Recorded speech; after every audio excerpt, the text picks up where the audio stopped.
السلام علیکم class 7th history کا فرسٹ چیپٹر ہم نے سٹارٹ لیا تھا. پہلا ٹاپک ظہیر الدین بابر ہے.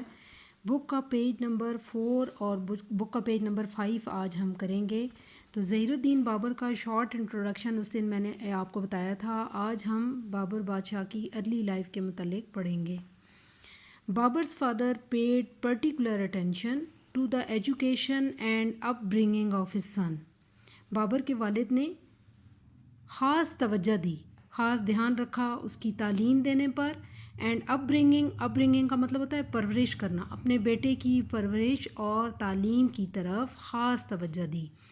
ہی taught Babur the knowledge and literature of Persian, Arabic and Turkish language as well as the art of poetry. اس نے خاص طور پر بابر کو جو پرشین، عربک پرشین یعنی فارسی، عربی اور ترکی زبان، ان تینوں زبانوں کا لٹریچر یعنی ادب اور ان کا نالج یعنی علم دینے پر توجہ دی، اور ساتھ ساتھ ہی اسے پوئٹری کا علم جو ہے وہ بھی سکھایا، وہ فن بھی سکھایا. In personal grooming he was greatly indebted to his maternal mother, grandmother and mother. اگر شخصی لحاظ سے اس کی گرومنگ کو دیکھا جائے یعنی اس کی پرورش کو دیکھا جائے تو وہ اپنی نانی، میٹرنل گرینڈ مدر ہوتا ہے نانی، وہ اپنی نانی اور اپنی والدہ کا بہت زیادہ ان سے وہ متاثر تھا یا اس نے ان سے بہت کچھ سیکھا تھا. Babur noted in his autobiography Tuzk-e Babri that he learned courage and self confidence in hard times from these two women.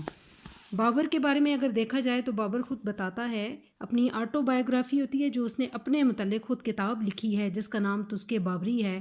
Babar بادشاہ اس میں یہ بتاتا ہے کہ اس نے جرأت اور بہادری، ساتھ ساتھ جو خود اعتمادی ہوتی ہے مشکل حالات میں یا مشکل وقت میں، وہ ان دو خواتین سے سیکھی ہے. Babar was brought up in the scenic mountainous region, so his love for nature and natural beauty was inherent. Babar بادشاہ کی جو پرورش ہے وہ خوبصورت جو پہاڑی علاقے تھے یا خطے میں وہاں پہ اس کی ہوئی، اور یہی وجہ ہے کہ وہ نیچر سے یا قدرتی جو خوبصورتی ہوتی ہے اس سے بہت زیادہ محبت کرتا تھا. یہ پیدائشی طور پر یہ اس کی نیچر کے اندر یہ تھا کہ وہ قدرتی مناظر سے بہت زیادہ جو ہے وہ ایفیلیشن رکھتا تھا یا ان سے بہت زیادہ انسپائر تھا. In an early age he excelled in arts of warfare like swordsmanship, archery and horse riding. اپنی ابتدائی زندگی میں ہی اس نے جو وارفیئر یعنی جنگ جوئی کا جو فن تھا وہ سیکھ لیا تھا، جیسا کہ تلوار زنی، جیسا کہ ہارس رائڈنگ گھڑ سواری وغیرہ ہوتا ہے. تو یہ سارے علوم اس نے اپنی ابتدائی زندگی میں سیکھ لیے تھے. نیکسٹ ہم دیکھتے ہیں لٹریری ٹیسٹ، یعنی اس کا ادب کے لحاظ سے جو اس کی جو پسند تھی بابر بادشاہ کی. Babur was a competent man of letters and also an appealing poet. Babur جو ہے وہ لفظوں کے لحاظ سے، کیونکہ ظاہرہ اس نے ہم نے پیچھے دیکھا کہ وہ پوئٹری، عربک، ترکش لینگویج اور پرشین لینگویج ان کے لٹریچر کو بہت اچھی طریقے سے سمجھتا اور جانتا تھا. اسی وجہ سے الفاظ کا انتخاب وہ ہمیشہ بہت اچھے انداز میں کرتا تھا، اور ساتھ ساتھ ہی وہ ایسی شاعری کرتا تھا جو کہ ایک اچھا پوئٹ جو ہے وہ کرتا ہے، یعنی وہ ایک اپیلنگ پوئٹ تھا. ہر ایک کو اس کی شاعری جو ہے وہ انسپائر کرنے والی تھی، ہر ایک اس کی شاعری سے اپیل ہوتا تھا، کھنچتا تھا اس کی شاعری سے یا انسپائر ہوتا تھا. He had a complete grip on Turkish and Persian language. اس کی ترکی اور پرشین دونوں زبانوں پر بہت اچھی گرپ تھی یا اچھی کمانڈ تھی. He is classed among eminent grammarian of Çuktay dialect of Turkish language and literature. اور وہ جو چغتائی ڈائلیکٹ یا ترکی زبان کے اندر جو چغتائی خاندان کا جو گرامیرین تھا یا لٹریچر تھا، اس کے بارے میں وہ بہت اچھے طریقے سے اس لٹریچر کو سمجھتا تھا.